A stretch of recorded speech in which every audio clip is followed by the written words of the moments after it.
जी अब हम दूसरा मेथड देखने लगे हैं, ठीक है, कि दूसरा मेथड कौन सा है। दूसरा मेथड क्या है हमारा, डोमेन लेवल है। एक तो आपको यूआरएल लेवल और डोमेन लेवल, इन दोनों में डिफरेंस का तो पता लग गया कि यूआरएल लेवल में और डोमेन लेवल में डिफरेंस क्या है, क्या है? यानी कि आसान सी बात क्या है कि यूआरएल में हम यूआरएल्स को करवाते हैं। यूआरएल्स क्या है, वेबसाइट्स के नाम है। और डोमेन लेवल पर क्या है कि बेसिकली यूआरएल्स क्या हो सकते हैं, एक डोमेन जो है वो भी यूआरएल है, डोमेन इटसेल्फ यूआरएल है, सही है ना, लेकिन उसके अंदर जो सब डोमेन है वो भी यूआरएल है। मतलब मैंने एक dpap.org की डोमेन बनाई हुई है, उसके बाद मैं आप लोगों को भी 10 डोमेन बनाकर देना चाहता हूँ, उसके अंदर सब डोमेन। अब इसका मतलब क्या हुआ, मेरे पास टोटल 11 यूआरएल है, यानी कि हर वेबसाइट का एड्रेस एक यूआरएल है। अब जब हम कहते हैं भाई डोमेन लेवल, डोमेन लेवल का क्या मतलब हुआ, यूआरएल लेवल का मतलब क्या हुआ कि हर यूआरएल को अलग-अलग करा लो, यही मतलब है ना। यूआरएल लेवल का क्या मतलब है कि हर यूआरएल को अलग-अलग अप्रूव कराओ। और डोमेन लेवल का क्या मतलब है कि भाई हर यूआरएल डोमेन नहीं है, मगर डोमेन इटसेल्फ यूआरएल है, सही है ना। यानी कि मैं ये नहीं कह सकता कि हर यूआरएल डोमेन होगी, क्योंकि अगर मैं ये कहूँ कि abc.xyz.com तो ये सब डोमेन है, और अगर मैं लिखूँ xyz.com तो ये डोमेन है। अब ये जो डोमेन है ये यूआरएल है, सही है ना। मतलब हर यूआरएल डोमेन नहीं है, डोमेन आपकी सिर्फ एक है। मेन रूट पर जो आपने बाय की हुई है वो आपकी एक डोमेन है सिर्फ, लेकिन उस डोमेन के अंदर अगर आप सब फोल्डर्स बना लेते हैं तो हम उसे, जैसे आप लोग फ्री होस्टिंग कहते हैं, अक्सर मिल जाती है ना ऑनलाइन, आपको फ्री होस्टिंग मिल रही है, तो बेसिकली सब डोमेन्स में आपको फ्री होस्टिंग दी जाती है। अब डोमेन लेवल गूगल कंसोल से वेबसाइट वेरीफाई कैसे होती है, ये बात कर रहे हैं हम लोग। इसके लिए हमें क्या करना है, फिर यहाँ आना है, इस जगह पर आना है, ये जहां लिखा है ना डोमेन, यानी जब हम इधर से प्रूव करा रहे थे, ये वाला हिस्से में आ गए हम। एक साइड पे लिखा हुआ है यूआरएल, एक साइड पे लिखा हुआ है डोमेन लेवल, दोनों अलग-अलग लेवल्स आ रहे हैं हमारे पास। यूआरएल लेवल हमने प्रीवियसली किया है। अगर आप लोगों ने सबकी अलग-अलग सब डोमेन्स हैं तो सब के सब क्या करोगे, इधर से जाकर प्रूव कराओगे यूआरएल से। आपको कोड आएगा, आप कोड अपनी वेबसाइट में कॉपी करोगे और जब यहाँ वेरीफाई करोगे तो आपकी वेबसाइट गूगल से प्रूव हो जाएगी, ठीक है। अब दूसरा तरीका क्या है, डोमेन लेवल।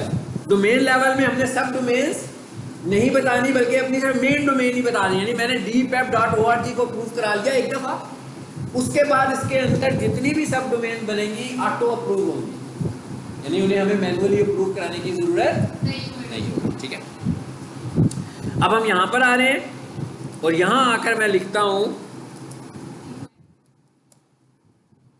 और मैं यहां आकर लिख दिया जी, कंटिन्यू भी कर देते हैं इसको।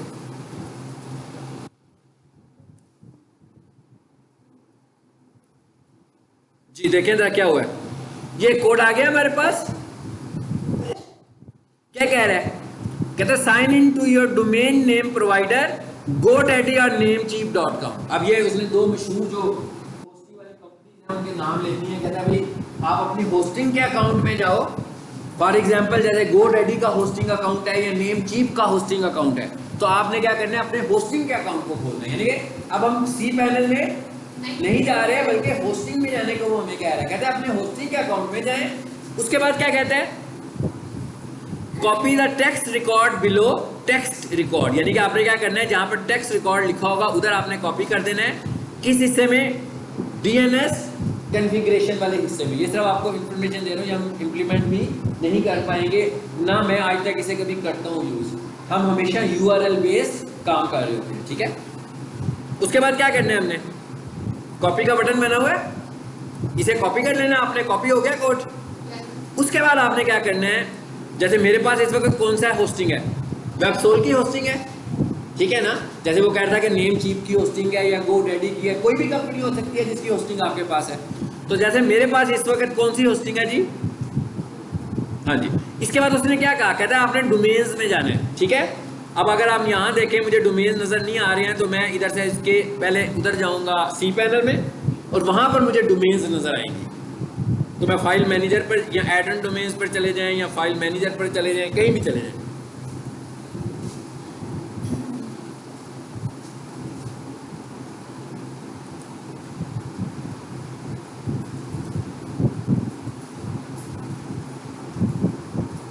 जी यहाँ पर तो वही सा आ गया ना जहाँ पर हमने प्रीवियसली फाइल्स अपलोड की थी। इधर नहीं जाना हमने, ये मेन्यू का बटन है सीपी जहाँ लिखा हुआ है ना कंट्रोल पैनल, मैं इस पर क्लिक करूंगा तो मैं दोबारा मेन्यू पे आ जाऊंगा वापस। देखें जरा आ गया मेन्यू पे वापस।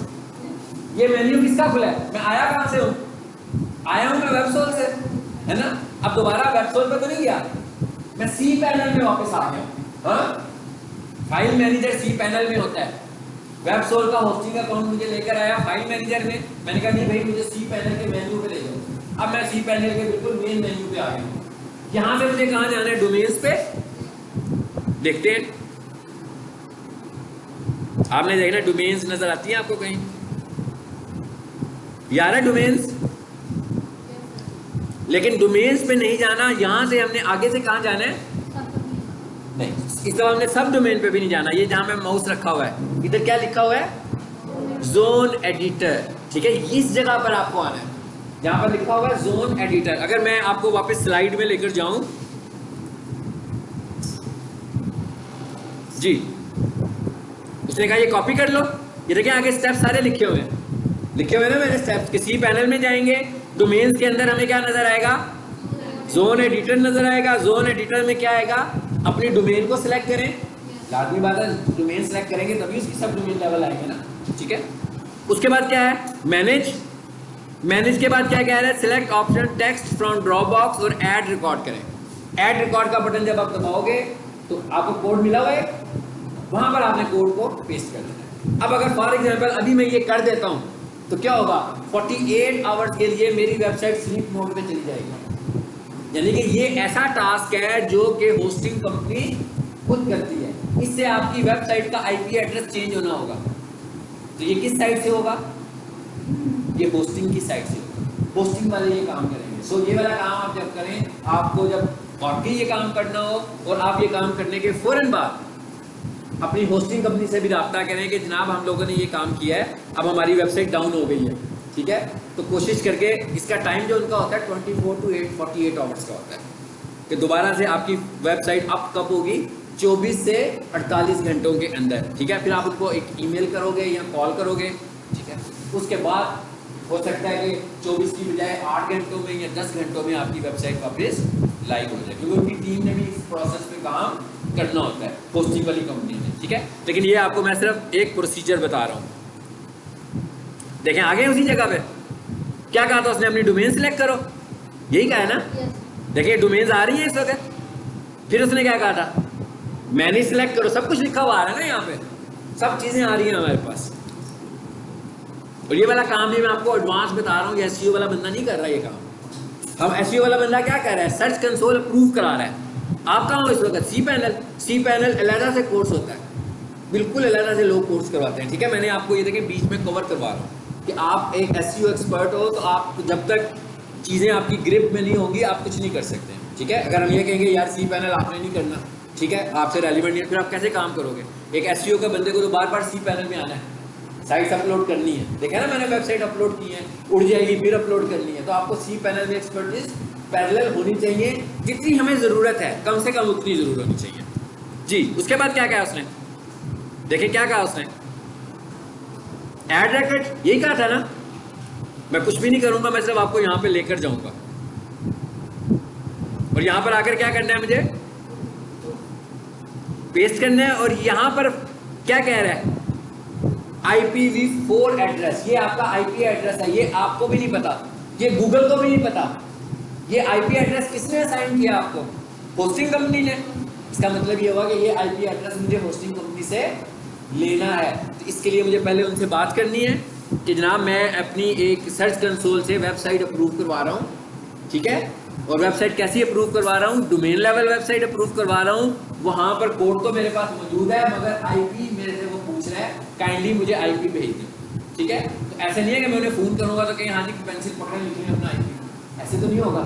होस्टिंग वाले आपको एक अकाउंट दिया हुआ है ना होस्टिंग का, वो ये कहेंगे कि जनाब आप उधर से टिकट जनरेट करें। हाँ, टिकट जनरेट करने का क्या मतलब है, ये मैंने टेक्निकल टर्म यूज किया है कि वहां से आपने कोई भी बात अपनी होस्टिंग कंपनी से करनी होती है, कोई कंप्लेन करनी होती है, तो आप टिकट जनरेट करते हो। टिकट जनरेट करने का मतलब होता है कि उन्हें ईमेल भेजते हो, लेकिन उधर लिखा होता है जनरेट टिकट, यानी कि टिकट की ऑप्शन होती है। वहां से एक टिकट बनाएंगे हम, अपनी ईमेल भेजेंगे, अपना पर्पस लिखेंगे और उस ईमेल का एक नंबर होगा, वो जो नंबर होगा वो हमारा टिकट नंबर होगा। वो वाला नंबर फिर मैं उनको बताऊंगा जब मेरा मसला हल नहीं हो रहा होगा कि जनाब मैंने ये ईमेल की थी और ये उसका टिकट नंबर है, लेकिन अभी तक मुझे आईपी नहीं आया, काइंडली मुझे आईपी भेजें। फिर वो चेक करेंगे कि क्या हमें इस टिकट की कोई ईमेल आई हुई है, उसके अगेंस्ट फिर आपको सारा डाटा मिल जाएगा। बात समझ में आ गई है? मुश्किल बात की है ना? खत्म हो गई बात। अब हम यहां से बाहर आ जाते हैं, ठीक है, क्योंकि ये काम हमने नहीं करना। ये था हमारा सर्च कंसोल की बातें की हैं हम लोगों ने आज, और अभी हमने सारी बातें कितनी की, अभी हम सर्च कंसोल में जाके कोई खास काम तो अंदर जाके नहीं देखा अभी हमने जितनी भी बातें की हैं सारी कॉन्फ़िगरेशन की बातें की हैं। ऐसे ही है, मैं क्या, अभी हमने जितनी भी बातें की हैं हमने सर्च कंसोल को कॉन्फ़िगर करने की बात की है। कुछ दिनों के बाद हम सर्च कंसोल को खोलेंगे, क्योंकि उस पर वेबसाइट हमने एक ऐड कर दी है ना, फिर देखेंगे कि वो वेबसाइट के एनालिसिस कैसे कर रही है। सर्च कंसोल हमें बता क्या है, यानी कि सर्च कंसोल में जब हमने अपनी एक वेबसाइट सबमिट करवाई है उसके पास कि भाई ये मेरी एक वेबसाइट है, इसे चेक करो, यही करना था ना उसने, मैंने पिछले लेक्चर में यही बताया था कि आपको बताएगा कि आपकी वेबसाइट पे इंप्रेशंस कितने आने लगे हुए हैं, आपकी वेबसाइट में इश्यूज कितने हैं, आपकी वेबसाइट कितनी यूज़र फ्रेंडली है, कितनी मोबाइल फ्रेंडली है, यही चीज़ें बतानी है उसने। कहाँ एरर्स आ रहे हैं, लिंक्स कितने हैं, आप कोई ब्लैक हैट टेक्निक यूज़ तो नहीं कर रहे, ब्लॉक तो नहीं हो सकती, स्पैमिंग तो नहीं है आपकी वेबसाइट में। ये सारी बातें आपको किसने बतानी है? सर्च कंसोल के अंदर आएंगी। ये कब आएंगी? जब हमने वेबसाइट सबमिट की होगी। अभी हमने क्या सीखा है? वेबसाइट को सबमिट करना। क्लियर हो गया? चलें जी आगे चलते हैं जरा।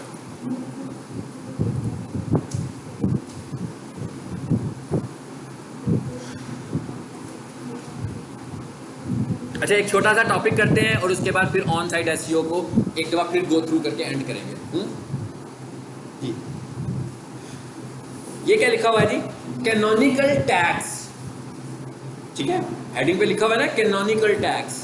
कैनोनिकल टैग से क्या मुराद है? कैनोनिकल टैग्स क्या है?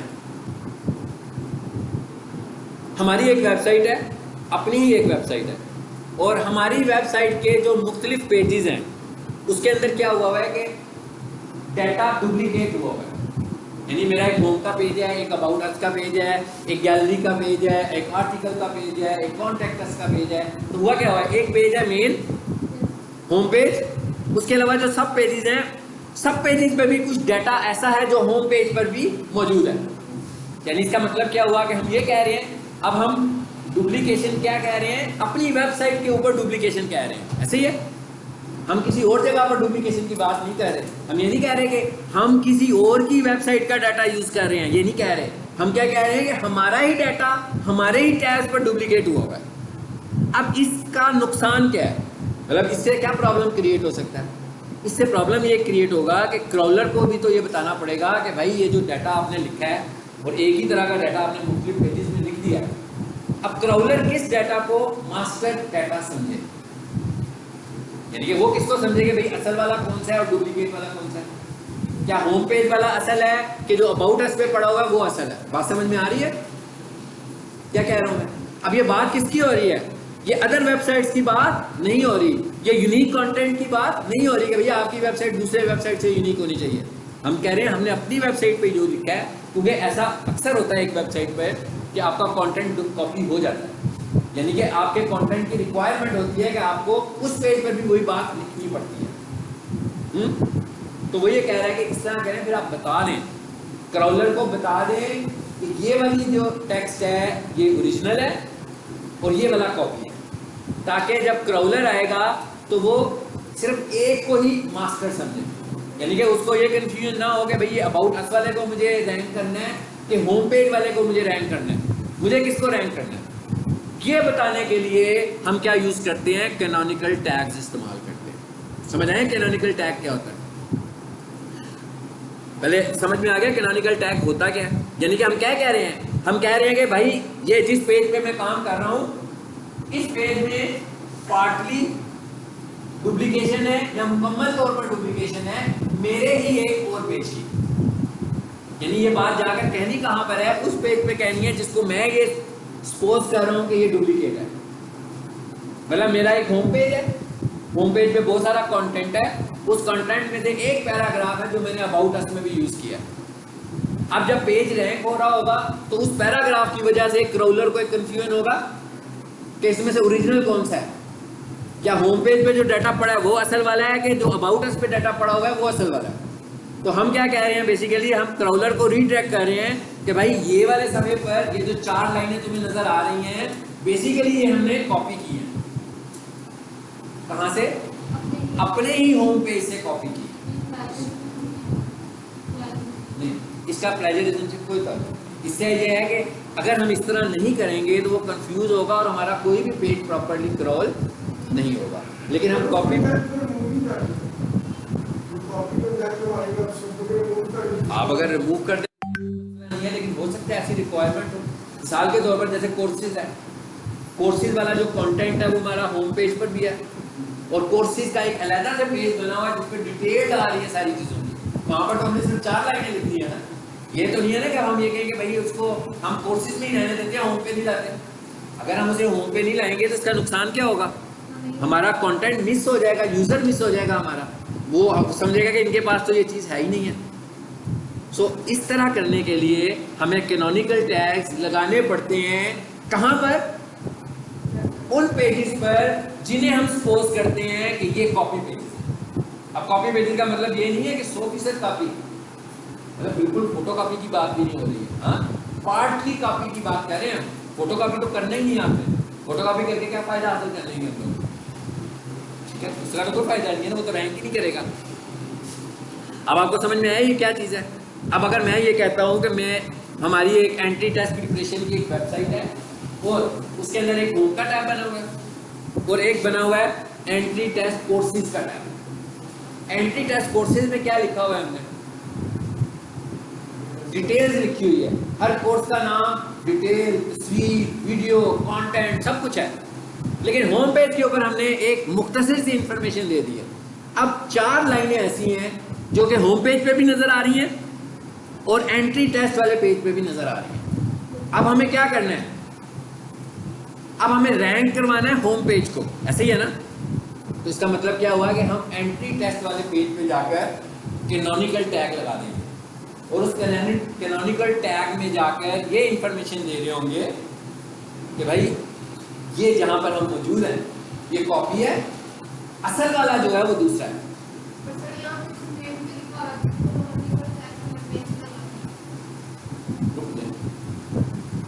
तब इतना वो परेशानी वाला माहौल भी बना तबीयत ठीक नहीं है, मेरी दोनों खराब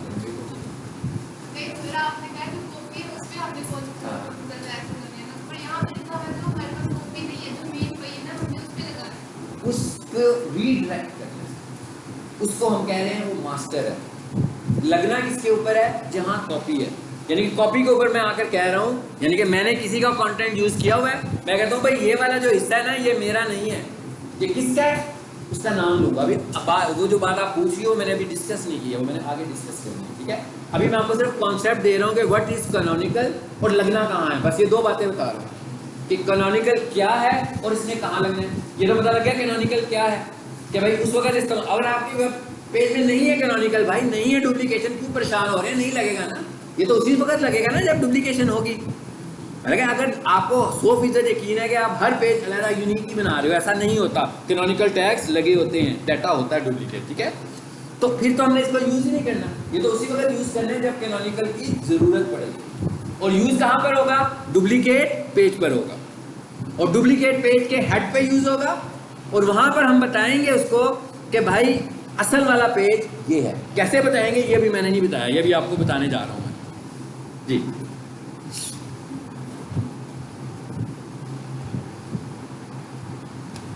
देखिए इसमें भी यही लिखा हुआ है ना, उन्होंने क्या कहता है जी, अगर आपने यूज करना है, if you have the same और similar content available under different URLs, आप ही के वेबसाइट के मुख्तलिफ URLs हैं जिन पर एक ही कंटेंट लगा हुआ है, You can use canonical tags to specify which is the main one and thus should be indexed. यही कहा है ना मैंने आपको, कहता है आप ये लगाएंगे तो उसको बताएंगे कि भाई इसमें से असल वाला कौन सा है। जो असल वाला है वहां पे जाकर कुछ नहीं करना, असल वाले के ऊपर कुछ नहीं करना, ये जितना काम करना है किस पे करना है, डुप्लीकेट वाले पे करना है। ठीक है, कैसे करना है देखें जरा, कैसे करना है जी। जो बड़ा लिखा हुआ है पहले इसको देख लें, लिंक। अब ये कहां पर लगना है, ये किस जगह पे लगना है, ये हेड पे लगना है। ये किस जगह पे लगना है, हेड पोर्शन पे लगना है। ये जो कैनोनिकल है ये किस जगह पे लगना है, ये हेड पोर्शन पे लगना है। कैसे लगना है, लिंक यानी कि हेड के अंदर, बॉडी में नहीं लिखना है इसको, हेड में लिखना है आपने। ठीक है, हेड के एंड होने से पहले पहले आपने इसको लिखना है। कैसे लिखना है, लिंक, उसके बाद क्या लगाना है आपने, रिलेशन। ठीक है, इक्वल टू कैनोनिकल। क्या बता रहे हैं, ये हम एक लिंक बना रहे हैं, लिंक है ना, बेसिकली लिंक ही कर रहे हैं, एक पेज को दूसरे पेज से लिंक कर रहे हैं। Link relation equal to canonical. उसके बाद आगे क्या आ गया, href, हाइपर रेफरेंस, यानी कि भाई किसके साथ हम ये कह रहे हैं ये कैनोनिकल है, किसका ये कैनोनिकल है, यहां पर मास्टर पेज का नाम लिखेंगे जहां से आपने डाटा कॉपी किया होगा। यानी कि आमतौर पर ये कौन सा पेज होगा, ये होम पेज होगा। आमतौर पर ये index.html वाली फाइल आपकी होगी। इसको लिखने का तरीका क्या है, जरा नीचे वाली एग्जांपल देखें और ऊपर वाली एग्जांपल देखें, आपको फर्क पता लग गया होगा। डिफरेंस कहां पे है, डिफरेंस कहां पे है, यूआरएल लिखने में। यूआरएल जब भी आप लिखोगे तो मोस्टली केसेस में आप कंप्लीट यूआरएल लिखते हो HTTPS के साथ, ऐसे ही है। नीचे वाली एग्जांपल में और ऊपर वाली एग्जांपल में बस इतना ही फर्क है। कितना फर्क है कि उसमें क्या लिखा है, सिर्फ बैकस्लैश सैंपल पेज लिख दिया। ठीक है, यूआरएल तो नहीं दिया ना, उसे क्या पता ये कहां पर पड़ा हुआ है। आपने पूरा एड्रेस लिखना है कि HTTPS यानी आपकी जो पूरी वेबसाइट है उसका पूरा एड्रेस और उसके आगे आपकी फाइल का नाम आना चाहिए। ठीक है, समझ आई है बात की। अब ये एग्जांपल में भी देख लो, ये पूरी फाइल का कोड नजर आ रहा है हमें। हाँ, link relation equals to canonical और उसके आगे एक एग्जांपल आ रही है।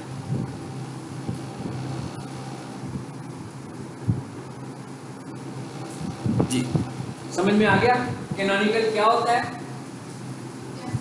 इसलिए इस्तेमाल करते हैं, किस पेज पे इस्तेमाल करते हैं, यानी किस पेज पे इस्तेमाल करते हैं, जो डुप्लीकेट होता है। तो अगर आपको लगता है आपका पेज डुप्लीकेट नहीं है, आपको 100% यकीन है कि आपका पेज डुप्लीकेट नहीं है, तो इसका मतलब क्या हुआ, कैनोनिकल नहीं लगाएंगे हम, हमें जरूरत नहीं है कैनोनिकल की।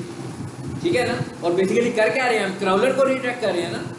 मतलब ये गाइडेंस हम किसके लिए रख रहे हैं, ये क्राउलर के लिए रख रहे हैं कि भाई अगर आप कभी कंटेंट को ढूंढने आओ तो ये ना समझना कि इस पेज का कंटेंट है, ये इस पेज का कंटेंट नहीं है जो आपको नजर आ रहा है, बल्कि ये किस पेज का कंटेंट है जो हम कैनोनिकल में बता रहे हैं। समझ आ गई।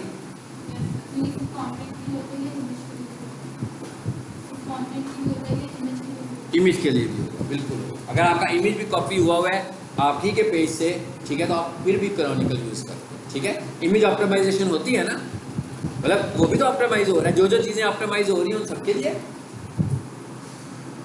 उसके बाद क्या लिखा है जी, यूज वन कैनोनिकल टैग पर पेज। ठीक है, अब आपने क्राउलर को परेशान भी नहीं करना। हाँ, ये नहीं है कि आपने कुछ 10 लाइनें लिख दी हैं तो उसे कह दिया कभी ये होम पेज पे भी जा रहा है, ये कॉन्टैक्ट अस पे भी जा रहा है, ये अबाउट अस पे भी जा रहा है, ऐसे भी नहीं है। ठीक है, हम सिर्फ एक कैनोनिकल टैग यूज कर सकते हैं एक पेज के ऊपर। यानी इसका मतलब क्या होगा कि अगर हमने कहीं से कॉपी डाटा उठाना भी है तो हमने किसी एक पेज के ऊपर एक पेज का ही डाटा उठाना है जिसे हम मास्टर कंसीडर कर रहे होंगे।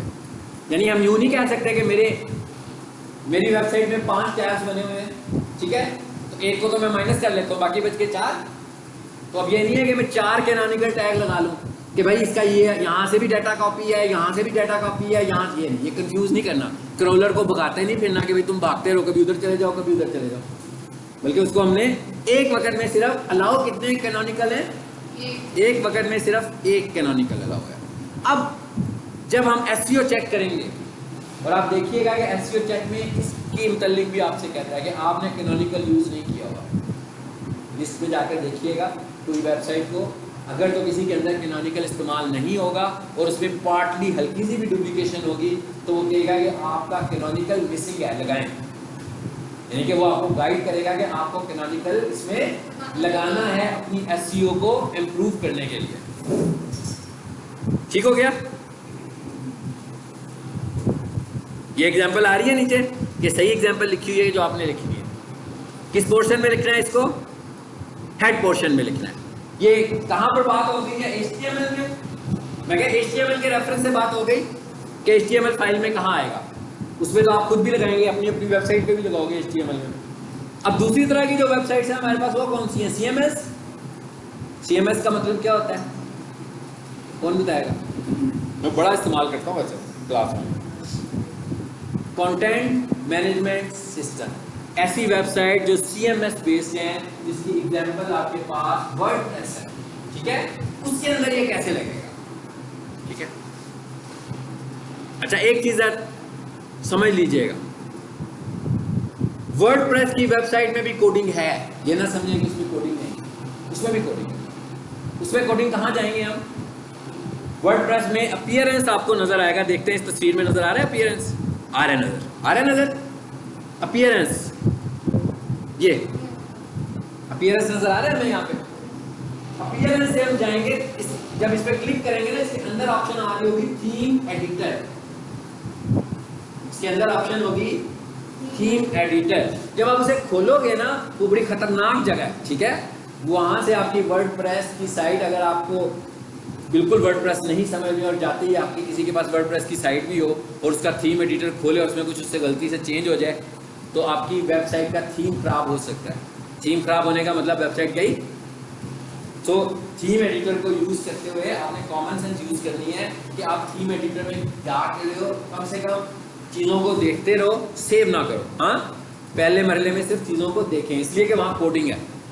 वहाँ जितने भी थीम्स बने हुए हैं सब PHP में बने हुए हैं, कोडिंग में बने हुए हैं, ठीक है? सो अगर आपने यही काम कोड से करना हो वर्डप्रेस में, तो आप थीम एडिटर में जाओगे, उसकी राइट साइड पर आपके पास फाइलें आएंगी, फाइलों में नाम लिखे होंगे, लिखा होगा नाम header.php, ठीक है? और बहुत सारे नाम होंगे। मैंने हेडर का नाम इसलिए लिया कि इस काम से रेलिवेंट हेडर है। यानी जब आप हेडर पर जाओगे, हेडर पे क्लिक करोगे, तो आप देखोगे कि हेडर वाला पार्ट आपके सामने खुल जाएगा। जब आप हेडर पे क्लिक करोगे, तो जैसे HTML में हेडर पार्ट खोल लेते हैं ना हम लोग, कैसे खोलते हैं? बॉडी से ऊपर हेडर है, जैसे ही आप हेडर पे क्लिक करोगे तो पूरी एक फाइल खुल जाएगी, आपको वहां पर हेड लिखा हुआ भी नजर आ जाएगा, ठीक है? तो वहां पर जाकर हम टाइप भी कर सकते हैं। नंबर 1 एक तरीका तो ये हो गया, अगर आपके पास वर्डप्रेस की साइट है। तो इतना परेशान ना हो, जैसे मैंने आपको HTML का इंटरफेस दिया है, 1 से 2 लेक्चर्स में आपको वर्डप्रेस के भी दूंगा। हाँ, वर्डप्रेस का इंटरफेस दिखाऊंगा आपको, बिल्कुल। ये आपको इसीलिए वर्डप्रेस का बताया कि वर्डप्रेस में ये काम कैसे होना है, ये बता रहा हूँ। एक तो बता दिया, वैसे ही हो जाएगा, टेंशन नहीं लेनी है हमने। अगर हम कोडिंग में एक्सपर्ट हो गए हैं तो हम यहाँ जाकर भी कोडिंग में काम कर सकते हैं। नंबर 1 कहाँ करेंगे जाके काम? अपीयरेंस, अपीयरेंस है थीम एडिटर, जो आपको जुबानी आपको कैमरा खा रहे हैं। अपीयरेंस, अपीयरेंस और अपीयरेंस आपने देख लिया कहाँ है, कोई ढूंढने की जरूरत नहीं है। आप जैसे ही अपनी वेबसाइट का पैनल खोलोगे, WP लॉगिन करोगे, ठीक है, ये टैब आपको नजर आना शुरू हो जाएगा।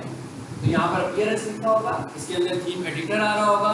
थीम एडिटर खोलोगे तो राइट साइड पर नंबर ऑफ फाइल्स आ रही होंगी, उनमें से आपने जिस फाइल में जाने वो सिर्फ क्या है? header.php। header.php को खोलोगे तो उधर लिखा हुआ नजर आओगा, हेड और एंड हेड नजर आएगा आपको, उसी के बीच में आपने इसको कॉपी कर देना, पेस्ट कर देना, एक तरीका। अब अगर हम यही वाला काम ग्राफिक इंटरफेस में करना चाहते हैं, फिर कैसे करेंगे? वर्डप्रेस में हम ज्यादातर काम तो ग्राफिक इंटरफेस में करते हैं, ऐसी है। अगर वहां पर हमने क्या करना है जी, हेडर में जाके क्या करना है हमें? ये लिख रहे हैं, ये लाइन लिखनी है बस, चाहे कॉपी करके लिख रहे हैं चाहे टाइप करके लिख रहे हैं, ठीक है ना? ये लाइन लिखनी है। लेकिन उससे भी आसान तरीका अब आपको बताने जा रहा हूं, ठीक है? क्या है? ये क्या लिखा हुआ है जी? SEO, और ये Y का एक आइकॉन बना हुआ है, ऐसे ही है।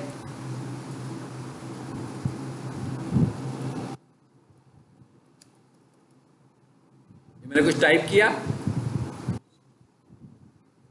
ये एक प्लगइन है वर्डप्रेस का, एक प्लगइन है यूज्ड एसईओ, एक प्लगइन है रैंक मैप और बहुत सारे प्लगइन है। मतलब ये कोई फिक्स नहीं है कि एक ही है सिर्फ। एसईओ अगर आपने करनी है वर्डप्रेस वेबसाइट की तो हमें ये प्लगइन इंस्टॉल करनी है। इन प्लगइन्स के साथ हम एसईओ करेंगे और बिल्कुल ऐसे ही करेंगे जैसे एचटीएमएल में कर रहे हैं। फर्क क्या होगा? मतलब फर्क ये होगा कि मैं अगर आपसे ये कहता हूँ कि हेडिंग स्टाइल लगाए हैं भाई HTML में कि नहीं लगाए, तो आप कहते हो जी सर H1 के साथ लगा लिए, ऐसे ही है। जब आप इधर आओगे तो इधर से आप क्या करोगे, ग्राफिकली हेडिंग स्टाइल को सिलेक्ट करोगे। जब मैं आपसे कहूंगा कि भाई हाइपरलिंक लगा लिए तो आप कहोगे जी Ahref से लगा लिए हमने, कोड है ना ये। लेकिन जब हम वर्डप्रेस में जाएंगे तो वहां पर लिंक का बटन लगा होगा, उस पर क्लिक करेंगे तो वहां पर कोड लिख देंगे। यानी काम एक जैसा ही हो रहा है, एक जगह पर ग्राफिक और एक जगह पर डायरेक्टली HTML कोडिंग से हो रहा है, लेकिन सारे वही काम उधर भी करने हैं, उधर करने हैं। अगर वर्डप्रेस में तो हमें क्या चाहिए, प्लगइन। प्लगइन्स कौन से हैं? लिस्ट, रैंक में, एसईओ, और अगर आप एसईओ प्लगइन सर्च करोगे तो नंबर ऑफ प्लगइन्स आ जाएंगे। लेकिन ये जो यूज्ड है, ये मैंने बताया सबसे कॉमन है, सबसे ज्यादा इस्तेमाल होने वाला है। रैंक में दूसरे नंबर पर इस्तेमाल होने वाला है, ठीक है। सो ये दो प्लगइन्स हैं जो हम इस्तेमाल करते हैं। सो ये एसईओ, ये वाला प्लगइन इस वक्त इस तस्वीर में इंस्टॉल है जो आप देख रहे हो, वाई का निशान बना हुआ ना। अच्छा, अब इसमें करना क्या, आपने इस प्लगइन पर आना है। ये प्लगइन खुद ही आ जाएगा भाई, लेफ्ट से स्क्रॉल करते हुए नीचे आओगे तो आपको ये प्लगइन नजर आ जाएगा। आपने इस पर क्लिक कर दिया, क्लिक करने के बाद ये राइट साइड पर आपको क्या नजर आएगा, ये एडवांस लिखा हुआ है। ये ऐसी कोई चीजें नहीं है जो हिडन होंगी, आप क्लिक करते जाओगे स्क्रीन आपके सामने आती जाएंगी। आपने एडवांस पे जाना है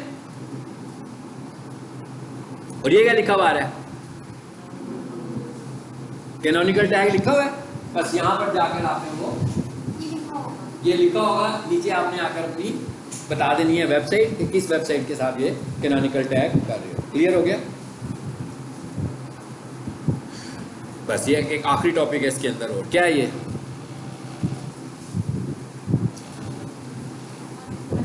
इंडेक्सिंग। अब मैं क्या कह रहा था, बेसिकली इंडेक्स करवाने के लिए कैनोनिकल लगाया ना, कि भाई एक को करो और एक को ना करो, यही है ना। यही कह रहे थे कि भाई दूसरे पेज को नहीं करो, पहले को करो। अब मेरे पास बहुत सारे पेजेस हैं और पार्टली या टेम्परेरी तौर पर मैं एक पेज को इंडेक्स नहीं करवाना चाह रहा। वैसे मैं करवा रहा था, लेकिन मुझे कुछ उसमें मैं चेंजेस कर रहा हूँ या कोई मेरी रिक्वायरमेंट है, तो मैं कहता हूँ भाई मेरा जो अबाउट अस वाला पेज है ना, उसको इंडेक्स ना करो। तो मैं अबाउट अस के हेड में जाऊँगा और हेड में जाकर क्या लिख दूंगा, meta name equals to robots, और उसके बाद content equals to no index. इसका क्या मतलब हुआ? इसका मतलब हुआ कि भाई मुझे इस पेज को अभी इंडेक्स नहीं करना। ये टेम्परेरी इंडेक्सिंग को रोकने का तरीका होता है, ठीक है। मतलब मैं चाहता हूँ 2 हफ्ते के लिए मैं इस वेबसाइट पे कुछ काम करवा रहा हूँ, इस वेबसाइट को अपग्रेड करवा रहे हैं हम लोग, तो हमने कहा भाई इसकी इंडेक्सिंग अभी रोक दो, मेन पेज की इंडेक्सिंग करते रहो, इसकी इंडेक्सिंग जी जिस तरह हमने किया था पेज अंडर कंस्ट्रक्शन। नहीं देखिए, वो तो हमारा पूरे का पूरा पेज है ना, यूआरएल। अभी हम क्या बात कर रहे हैं, हम बात कर रहे हैं क्राउलर की। हम कहते हैं कि क्राउलर हमारे, मैंने बताया था ना पहले, क्राउल होता है फिर इंडेक्स होती है, यूआरएल का तो उससे कोई ताल्लुक नहीं है। अगर मैं ये लिखूंगा कि www.xyz.com तो जो कुछ भी होगा खुलेगा कि नहीं खुलेगा। हम किसको डायरेक्ट कर रहे हैं इस वक्त, हम तो इस वक्त जो डायरेक्शन दे रहे हैं वो किसको दे रहे हैं, क्राउलर को दे रहे हैं, जिसने मेरी वेबसाइट को टॉप पे लेकर आना है। वही ला रहा है ना, क्राउलर आपकी वेबसाइट को क्राउल करता है फिर इंडेक्सिंग में आता है। मैं कहता हूँ भाई इसमें तो भी मैंने काम ही नहीं किया पूरा, इसको इंडेक्स ना करो, करो ही ना, रैंक ना करो हमारे पेज को, ठीक है। यानी हम उसे रैंक करने से रोक रहे हैं अभी फिलहाल, यानी कि रैंक करने के लिए इस पेज को लिस्ट में ही ना लाओ अभी, इसलिए कि इस पे तो काम हो रहा है। जैसे 7 वाले कमरे में पेंट होने लगा हुआ है, ठीक है, तो वहाँ पे तो क्लास नहीं होगी, अभी पेंट चलने लगा हुआ है, वहाँ पर तो स्टूडेंट्स नहीं बैठेंगे अभी। तो रैंक करने के लिए हम उसे मना कर रहे हैं क्राउलर को, अदरवाइज क्राउलर को तो हमने कह दिया था शुरू में ही कि भाई मेरी ये वेबसाइट है, इस सारी को इंडेक्स करना शुरू कर दो। अब मैंने कहा कि नहीं भाई, ये 2 पेजेस ऐसे हैं जिन पे अभी डाटा मेरा मिसिंग है, ठीक है, मैं इसको भी डाटा एंटर कर रहा हूँ, अभी इसको तुमने क्राउल नहीं करना, क्योंकि अभी तुम इसे क्राउल करोगे तो मैं सारे फैक्टर्स फॉलो ही नहीं कर रहा इसके ऊपर एसईओ के, तो मेरी अच्छी इंडेक्सिंग भी नहीं होगी, तो मैंने इसलिए इसको रोक दिया। अब हमने पेज अंडर कंस्ट्रक्शन का मतलब तो ये होता है कि हम पेज पे काम कर रहे हैं, इंडेक्सिंग की बात नहीं कर रहे, हम कहते हैं कोई यूआरएल पर जाए तो उसको ये मैसेज आ जाए। ये बात यूजर्स के लिए है। अब हम जो बात कर रहे हैं हम यूजर्स के लिए नहीं कर रहे, हम किसके लिए कर रहे हैं, क्राउलर के लिए कर रहे हैं, ठीक है, क्लियर हो गया। ये जो लिखा है ना गूगल बोट, ये रोबोट जो होता है बेसिकली गूगल का जो रोबोट है उसका नाम है गूगल बोट, ठीक है। रोबोट्स क्या है, बोट है, लेकिन रोबोट्स बहुत सारे हो सकते हैं, याहू का अलहदा होगा, MSN का अलहदा होगा। हम जब ऑप्टिमाइजेशन की बात करते हैं मेजर, तो हम गूगल की बात करते हैं, तो गूगल का जो रोबोट है उसका क्या नाम है जी, गूगल बॉट है। गूगल बॉट क्या है, जो क्राउलिंग कर रहा है। गूगल बॉट क्या है, जो क्राउल कर, मैं बार बार टर्म इस्तेमाल करता हूँ ना, क्राउल होगा क्राउल नहीं होगा, तो ये बेसिकली क्या है, ये उनका एक सॉफ्टवेयर है, ये उनका एक आर्टिफिशियल इंटेलिजेंस सिस्टम है जो इस चीज़ को मॉनिटर कर रहा है, और ये सॉफ्टवेयर है, इस सॉफ्टवेयर को हम रोक रहे हैं कि भाई ना अभी इस पेज पे अभी ना। ठीक हो गया, समझ आ गई बात की नहीं जी, ये तो हमारा टॉपिक हो गया खत्म। एक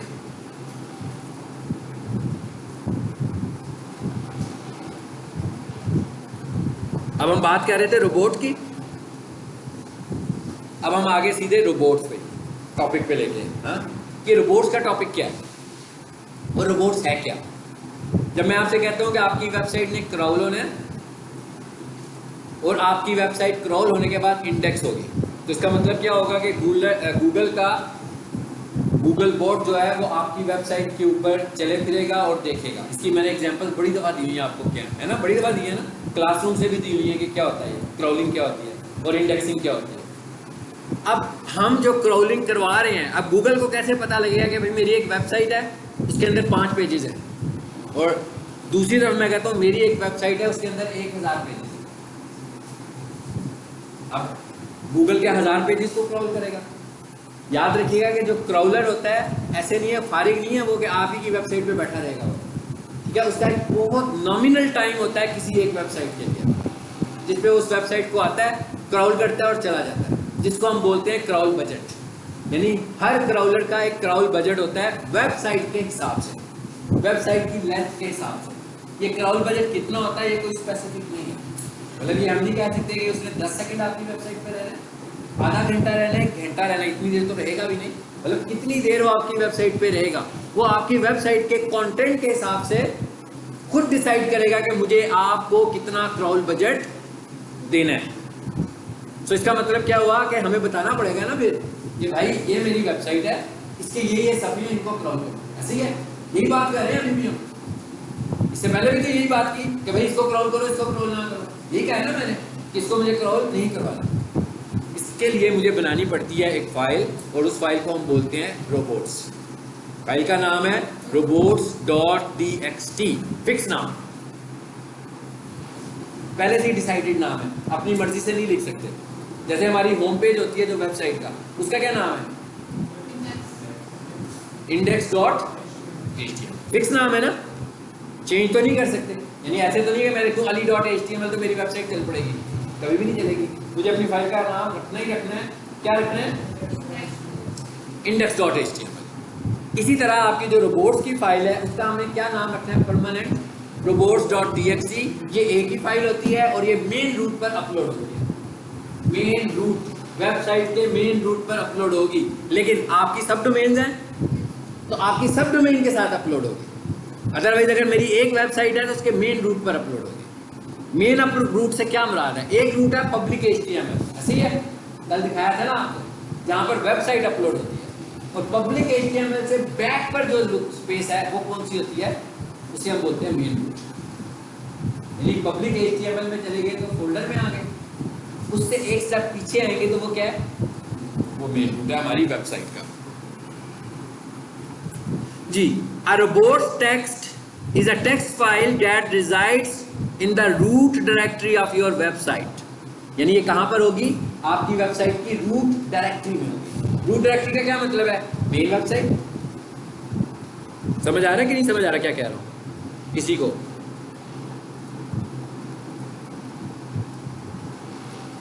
ये मैंने फाइल मैनेजर में गया, यानी कि सी पैनल में आ रहे हैं हम, यानी कि हमें मेन रूट का पता कहाँ से लगना है? सी पैनल से पता लगेगा। सी पैनल में वेबसाइट अपलोड होती है ना। आगे क्या लिखा हुआ है? होम, और उसके आगे मेरा यूजर नेम लिखा हुआ है, ऐसे ही है। उसके बाद क्या लिखा हुआ है? Public HTML। आपने जब करना है तो आपने अपने फोल्डर के अंदर अपलोड करना है, इसलिए कि आपकी तो सब डोमेन्स हैं। लेकिन रूट क्या है इसका? बेसिकली इसका रूट होगा होम।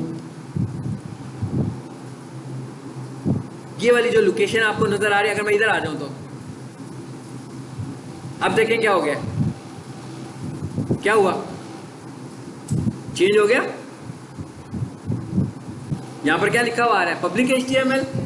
यहां से मैं करता हूं अप 1 लेवल। क्या हुआ? अब एक लेवल पीछे आ गए। पब्लिक HTML आपको यहां नजर आना शुरू हो गया, यानी कि बंद हो गया ना पब्लिक HTML का फोल्डर। इस जगह पर आपने रोबोट्स की फाइल को लगाना है। समझ आई बात की? जैसे यहां पर साइट मैप लगी हुई है, साइट मैप की एक फाइल नजर आ रही है हमें, इसी जगह पर आपको अपनी रोबोट्स की फाइल को भी ऐड करना है। पता लग गया मेन रूट क्या होता है? आ जाए पर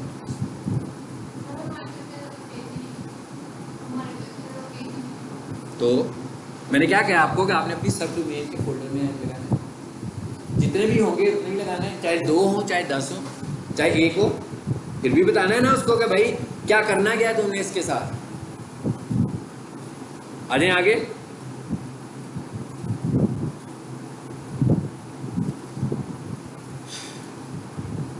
क्या है जी? ये रूट डायरेक्टरी में होती है। उसके बाद इसका काम क्या है? and gives search engines crawlers instructions as to which pages they can crawl and index। इस फाइल में बेसिकली हम क्या कर रहे हैं? इंस्ट्रक्शन दे रहे हैं कि भाई कौन सी फाइलें हैं जिन्हें क्रॉल होना है और कौन सी फाइलें हैं जिन्हें क्रॉल नहीं होना, ये बताने के लिए हम इधर आए हैं। जी बिल्कुल, हम बनाएंगे, भी देखते हैं आगे जाके क्या होता है। Robot.txt file is a plain text file that follow the robot exclusion standards।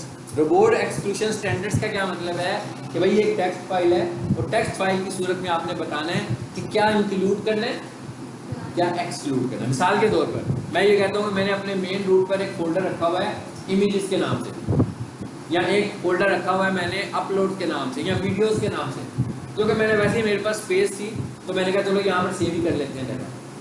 अब उसका ताल्लुक मेरी वेबसाइट से बिल्कुल नहीं है, तो उसे तो क्रॉल नहीं करवाना हमें, उसे तो हमें क्रॉल नहीं करवाना ना। ठीक हो गया? तो यहां पर वो क्या कह रहा है कि एक्सक्लूशन स्टैंडर्ड्स इस्तेमाल किए जाते हैं। एक्सक्लूशन स्टैंडर्ड्स का क्या मतलब है कि भाई क्या इंक्लूड करना है, क्या इंक्लूड नहीं करना। जी नीचे आओ जरा देखो।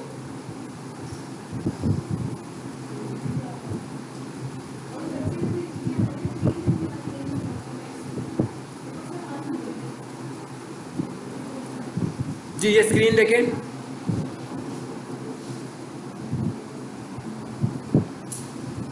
लिखा हुआ है, स्क्रीन देख लो जरा, मुख्तसर से इसको समझ लो, परेशान नहीं होना। ये मैंने सारा आज कवर नहीं करवाना, ठीक है? आप स्क्रॉल करते हुए देख के डर गए हैं कि शायद सारी आज बनाएंगे, सारा नहीं पढ़ाना। इस स्क्रीन को देखो, इसलिए मैंने आपको स्क्रीन दिखाई है। बेसिकली ये फाइल बनानी है हमने, बस क्या लिखा हुआ है इस पर देखिए, इस पर क्या लिखा हुआ है? User agent. यूजर एजेंट का मतलब होता है कि भाई बोर्ड कौन सा है आपका। मैंने क्या कहा था, याहू का अलहदा बोर्ड है, गूगल का अलहदा बोर्ड है, तो हमें बताना है कि भाई हर बोर्ड के ऊपर इसको ऑप्टिमाइज करना चाह रहे हैं। तो स्टैटिक लिखा हुआ है ना आगे, इसका क्या मतलब है? स्टैटिक का क्या मतलब होता है? ऑल, सबके लिए। उसके आगे क्या लिखा हुआ आ रहा है? डिसअलाउ लिखा हुआ आ रहा है, डिसअलाउ। इसका क्या मतलब होगा कि भाई ये फोल्डर अलाउ नहीं करने, ये वाले फोल्डर्स अलाउ नहीं करने। और अलाउ का मतलब क्या होगा कि ये फोल्डर अलाउ करने हैं, बस ये बात बतानी है हमने सिर्फ ये बात इस फाइल के अंदर आकर बता देनी है कि भाई मेरी वेबसाइट है, इसको क्राउलर, सारे के सारे जितने भी क्राउलर्स हैं सारे क्राउलर्स को देख सकते हो, ताकि क्राउल करें तो याहू पर भी नजर आए, एमएसएन पर भी नजर आए, गूगल पर भी नजर आए।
नहीं नहीं बिल्कुल पड़ेगा।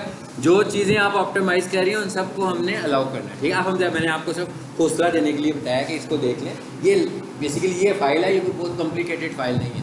ये वाली फाइल हमने बनानी है, लेकिन इसकी जो लिमिटेशन है ये हमें पता होनी चाहिए, किन लिमिटेशन में हमने ये फाइल बनानी है।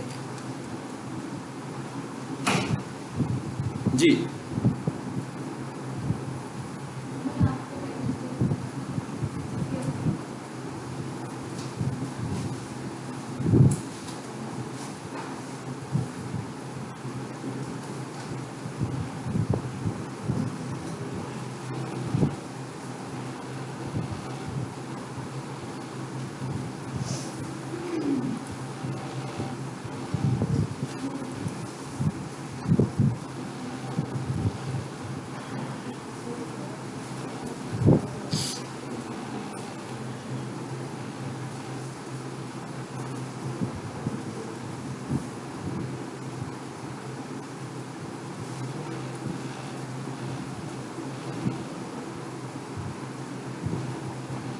हाँ जी, आगे क्या लिखा हुआ है, what happens if you don't have a robot file, यानी कि अगर आपके पास रोबोट्स की फाइल नहीं है तो क्या नुकसान होगा आपका। हाँ,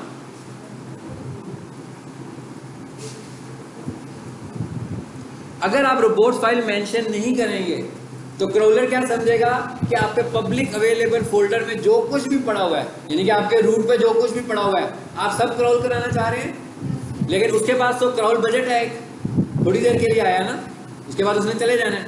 हो सकता है वो वाली फाइल क्राउल ही ना हो जो असल में क्राउल होनी चाहिए थी। ये नुकसान होगा आपको कि अगर आपने क्राउल नहीं करवाया होगा तो आपके पास फाइलें 20 पड़ी हुई हैं, उसके पास टाइम इतना था कि उसने 4 फाइलें देखनी थी, तो वो जो 4 फाइलें उसने शुरू में देख ली वो असल में वो फाइलें थी ही नहीं जिन्हें आप क्राउल करना चाह रहे थे। तो ये नुकसान हो गया हमें क्राउल फाइल, रोबोट फाइल ना बनाने का, ठीक है। उसके बाद क्या जी, what happens if I accidentally block search engines from accessing my websites. क्या मतलब, इसका क्या मतलब होगा, यानी कि मैंने क्या किया, वेबसाइट भी चल रही है, सब कुछ हो रहा है, लेकिन गलती से मुझसे गलती से डिसअलाउ हो गया सब कुछ। इसका मतलब है मेरी वेबसाइट बहुत अच्छी है, बहुत अच्छी ऑप्टिमाइज भी हुई है, लेकिन मैंने खुद ही मना कर दिया उसको कि भाई इसको क्राउल ना करो, तो उसका मतलब है रैंकिंग में से वो नहीं आएगी। ये ध्यान में रखना, फिर हमने उसको रैंक में से निकाल दिया। तो ये काम करते हुए हमें याद कर दिया कि हमें किसको अलाउ करना है और किसको डिसअलाउ करना है, ठीक है। अच्छा जी, do you need a robot.txt file, आप इसका जवाब आपको बताएं, है ना। अब तो हमें ज़रूरत है भाई, रोबोट फाइल होगी तभी काम सही होगा ना। ऑप्टिमाइजेशन की बात करवानी है तो रोबोट फाइल है, तो आपने जो एसईओ का टूल यूज़ किया हुआ है, मोबाइल पे इंस्टॉल किया हुआ है, देखिएगा उसमें रोबोट्स का स्टेटस भी आपको बताएगा कि भाई इसकी रोबोट फाइल बनी हुई है, इसकी रोबोट फाइल नहीं बनी। अगर नहीं बनी तो बनाओ, ठीक है।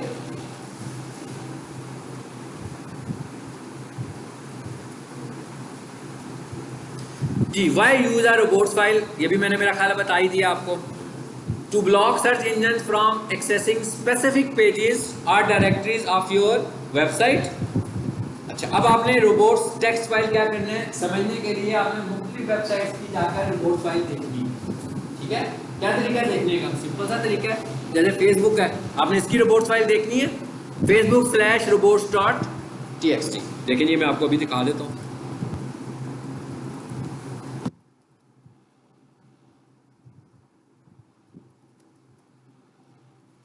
लिख दिया मैंने, कितनी लंबी फाइल है देखें।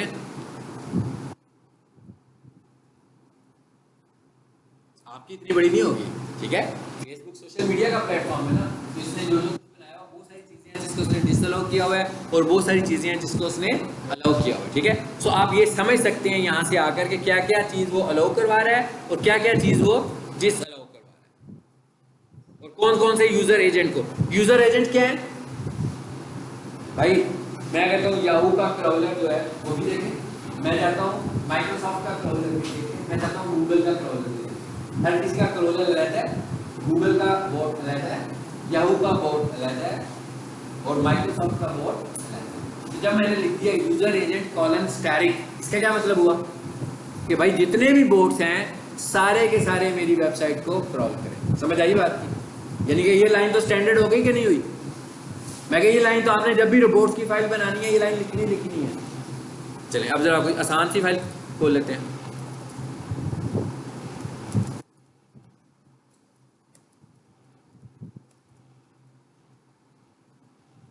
ये आसान हो गया काम, हाँ मैं क्या इजी हो गया काम। छोटी सी 3 लाइनों की रोबोट्स फाइल बन गई। क्या कह रहे हैं हम इसके अंदर? हम इसमें कह रहे हैं अलाउ कॉलन और डिस अलाउ कॉलन CGI बिन। एक फोल्डर है जो कि सिस्टम फोल्डर है मेरी होस्टिंग के अंदर। मैंने कहा भाई इसके अंदर मैंने कुछ नहीं रखा हुआ, इसको ना क्रॉल करना, तो उसको मैंने मना कर दिया। और उसके बाद मैंने लिख दिया अलाउ कॉलन। इसका क्या मतलब हुआ? कुछ नहीं बता रहा आगे। इसका मतलब है इसके अलावा मैंने जो कुछ भी रखा हुआ है सब का सब मैं क्रॉल करना चाहता हूँ। क्लियर हो गया बात? यानी कि बेसिकली हमने इस तरह की एक फाइल बनानी है। हाँ, अगर आपने एक फोल्डर बनाया हुआ टेम्प के नाम का जिसमें आप क्या करते हो अपनी बैकअप फाइल्स रख लेते हो, सिर्फ बैकअप फाइल्स रखते हो, अब वो वाला फोल्डर भी अगर क्रॉल होना शुरू हो जाएगा तो आपके लिए टेंशन क्रिएट हो जाएगी कि नहीं होगी? यानी आपने एक एक्चुअल फाइल बनाई, एक उसकी बैकअप ले ली, अब आप बैकअप रख रहे हो, आपको दोनों को तो क्रॉल नहीं करवाना। बैकअप किस लिए रखा आपने? अपने लिए रखा ना, कि भाई मुझे कल को जरूरत हो तो मैं यहाँ से देख लूंगा। तो मैं क्या करूंगा, इस फाइल को टेम्प के फोल्डर को मैं डिसअलाउ करवा दूंगा, डिसअलाउ कॉलन स्लैश टेम्प। बस अब मैं करूंगा क्या, मतलब जैसे अभी ये आपने इंडेक्स की फाइल बनाई है, वेबसाइट बनाई, 5 दिनों के बाद आपने उसमें नई चेंजेस की, आपकी इंडेक्स फाइल चेंज हो गई। अब आपने नई इंडेक्स की फाइल मुझे दी और कहा भी इसे अपलोड कर दें। अब आपकी 2 इंडेक्स फाइलें हो गई, एक हफ्ता पहले की और एक आज वाली। आपने क्या किया, हफ्ता पहले वाली फाइल को टेम्प के फोल्डर में डाल दिया ताकि आपके पास पुराना डाटा भी रहे, और नई फाइल को आपने वहां पर अपलोड कर दिया। अब आपने जो नई फाइल अपलोड की है उसे तो क्रॉल होना चाहिए, जो आप टेम्परेरी फाइल रखी है उसे तो नहीं होना चाहिए क्रॉल। इस तरह तो वो दोनों को करेगा। हम टेम्प के फोल्डर को डिसअलाउ करेंगे, जहां लिखा हुआ है ना डिसअलाउ कॉलन, एक लाइन और लिखूंगा, डिसअलाउ कॉलन स्लैश टेम्प। अब उस टेम्प में मैं ऐसी सारी फाइलें रखता जाऊंगा जिन्हें मैं क्रॉल नहीं करवाना चाहता। ठीक है, समझ आ गई है बात?